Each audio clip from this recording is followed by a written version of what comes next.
ప్రభునందు నాకు అత్యంత ప్రియమైనటువంటి వారులారా, మన ప్రభువును రక్షకునైనటువంటి యేసుక్రీస్తు వారి యొక్క శుభనామములో మీ అందరికీ నా హృదయపూర్వకమైన శుభములు, వందనములు తెలియజేస్తున్నాను.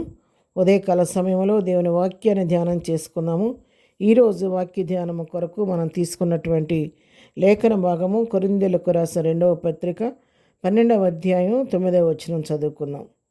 నా కృప నీకు చాలును, బలహీనత యందు నా శక్తి పరిపూర్ణమగుచున్నదని ఆయన నాతో చెప్పెను. కాగా క్రీస్తు శక్తి నా మీద నిలిచిన నిమిత్తము విశేషముగా నా బలహీనతల యందే బహు సంతోషముగా అతిశయపడుదును. దేవుని నామమునకు మహిమ కలుగునుగాక. మరి వాక్య భాగం అపోస్తున్న పౌలు చెప్తున్నటువంటి మాటలు. మరి అపోస్తున్న పౌలు తన శరీరంలో ఉన్నటువంటి బలహీనతను బట్టి ప్రభు సన్నిధిలో ప్రార్థన చేశాడంట. అపోస్తున్న పౌలు సామాన్యమైన వ్యక్తి కాదండి. దేవునికి ఎంతో ఇష్టడుగా దేవుని నా మహిమ కొరకు మరి ఎంతగానో పనిచేసినటువంటి దైవజనుడు. మరి క్రొత్త నిబంధనలో ఉన్నటువంటి పుస్తకాల్లో 27 బుక్స్ ఉంటే వాటిలో 14 లెటర్స్ అపోస్తులైన పౌలు రాసినవి. మరి గొప్ప ప్రభువును ఆనుకొని జీవించిన వ్యక్తి, నా నామం భరించుటకు ఏర్పరచుకున్న సాధనం అని చెప్పి పౌలుని గురించి ప్రభు సాక్ష్యం ఇచ్చాడు.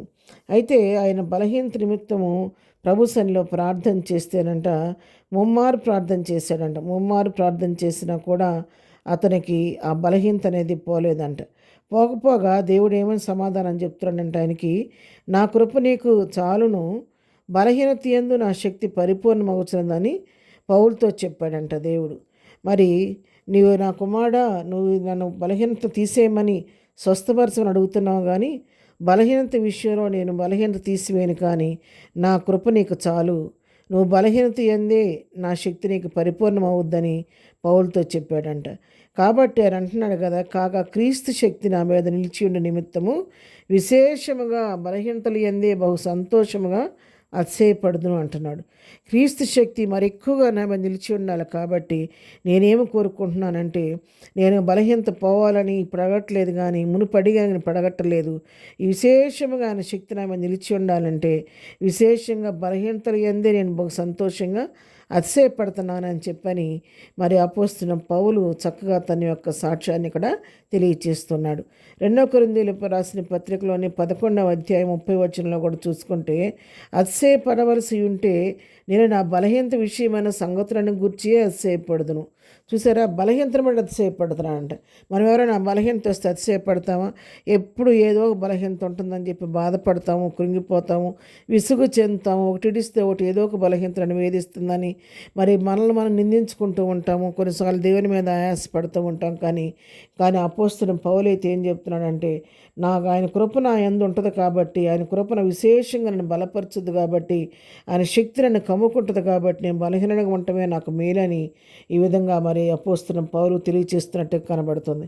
అవును ప్రియులారా, మన జీవితాల్లో మనం బలహీనతలను బట్టి వైపు చూస్తే మనం ముందుకు సాగలేము, కానీ మన బలహీనతను మనలో అనుమతించినటువంటి దేవుని వైపు చూస్తే ఆయన శక్తిని పొందుకొని మనం ముందుకు సాగలుగుతాం. అందుకే మన ఫిలిప్పీ పత్రికలో కూడా అపోస్తున్న పౌలు అంటాడు, నన్ను బలపరచు వారిని బట్టి నేను సమస్తమును చేయగలను అంటాడు. అవును, ఆయన మనం బలపరిచే దేవుడు మనతో ఉండగా ఆయన మనలో ఉన్నప్పుడు ఏది మనకు అసాధ్యం కాదు.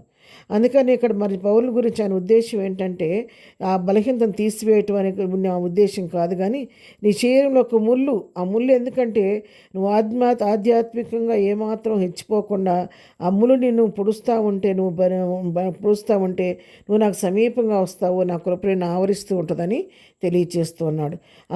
అంతేకాదు, ఏ బాధ అయినా కష్టమైనా ఆపదైనా కూడా దేవుడు మనం తట్టుకోగలనంతే అనుమతిస్తాడు, కానీ మన శక్తికి మించి ఎప్పుడు కూడా అనుమతించడం. ఒకవేళ ఇచ్చినా కూడా దాన్ని భరించే శక్తిని కూడా ప్రభువే ఇస్తాడని ఈ వాక్యం ద్వారా మనం తెలుసుకుంటూ ఉన్నాం. కాబట్టి అపోస్తున్న పౌలుని తన బలహీనతలో తన కృప ద్వారా బలపరిచిన దేవుడు ఉదయకాల సమయంలో నిన్ను నన్ను కూడా మనం ఉన్న పరిస్థితుల్లో ఆయన పైన ఆనుకుంటే ఆయన కృపతో బలపరిచి ఆయన శక్తిని మన పరిపూర్ణం చేసి నడిపించడానికి సమర్థుడు. కాబట్టి కృపాసన యొద్దకు వెళ్ళి ప్రార్థనతో మన జీవితాలను ప్రభు సన్నిధిలో ముందుకు సాగిపోదాం. ప్రార్థన చేసుకుందాం. ప్రేమగన్న తండ్రి, నీ పాదముల కొందనాలు. ఉదయకాలం వాక్యం ప్రియులందరినీ దీవించి ఆశీర్వదించండి. ఆ భవస్తులను పౌలను ప్రభా, నా కృప నీకు చాలునని బలపరిచిందేవా, అటు కృపని ఈ దినం ఉదయకాలం మాకు అందరికీ దయచేయి. ఎదురు దీవులతో నింపి నడిపించండి. మా రాకపోకలో పనిపాట్లో తోడు ఉండండి. మా అవసరాలన్నీ మీ నామలో తీర్చండి. దిన బర్త్డే మ్యారేజ్ చేసుకుని బిడ్డలను దీవించండి, ఆశీర్వదించండి, ఆరోగ్యవంతులుగా చేయండి. ప్రతి వారి అవసరాలన్నీ నీ కృపా మా దేశంలో తీర్చమని యేసు నామములో ప్రార్థించి అడిగి పొందుకొని ఉన్నాము తండ్రి. ఆమెన్. ప్రభు కృప సదాకాలము మనందరికీ తోడయుండి నడిపించునుగాక. ఆమెన్.